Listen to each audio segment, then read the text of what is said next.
মাদারীপুরে শিবচরে টানা বৃষ্টিতে জনজীবন বিপর্যস্ত হয়ে পড়েছে। গত 24 ঘন্টায় মাদারীপুরে 36 মিলিমিটার বৃষ্টিপাত রেকর্ড করা হয়েছে। বৃষ্টির পরিমাণ আরও বাড়ার আশঙ্কা রয়েছে বলে আবহাওয়া অফিস জানিয়েছে। শিবচর প্রতিনিধি জানান, শনিবার মাদারীপুর আবহাওয়া অফিসের কর্মকর্তা আব্দুর রহিম সান্টু এ তথ্য নিশ্চিত করেছেন। আবহাওয়া অফিস সূত্র জানায়, শনিবার ভোর থেকে গুঁড়ি গুঁড়ি বৃষ্টি শুরু হয়।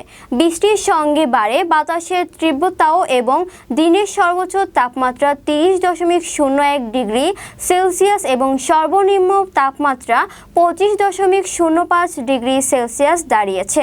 শিবচর উপজেলা ঘুরে দেখা গেছে বৈরী আবহাওয়ার কারণে স্থবিরতা বিরাজ করছে জনজীবনে। জরুরি প্রয়োজন ছাড়া ঘরের বাইরে বের হচ্ছেন না অনেকেই। জীবিকার তাগিদে বৃষ্টি উপেক্ষা করে ঘর থেকে বের হয়েছেন রিকশা চালক ও শ্রমিক সহ খেটে খাওয়া মানুষেরা। রাস্তাঘাটে মানুষ কম থাকায় তারাও পড়েছেন চরম বিপাকে। ব্যবসা প্রতিষ্ঠানগুলো তেমন খোলেনি, অনেকেই ঘরবন্দি হয়ে পড়েছেন। এছাড়া টানা বৃষ্টিতে শহরের বিভিন্ন জায়গায় পানি জমে সৃষ্টি হয়েছে জলাবদ্ধতা। মাদারীপুর আবহাওয়া অফিসের কর্মকর্তা আব্দুর রহিম সান্টু জানান, গত 24 ঘন্টায় জেলায় 36 মিলিমিটার বৃষ্টিপাত রেকর্ড করা হয়েছে।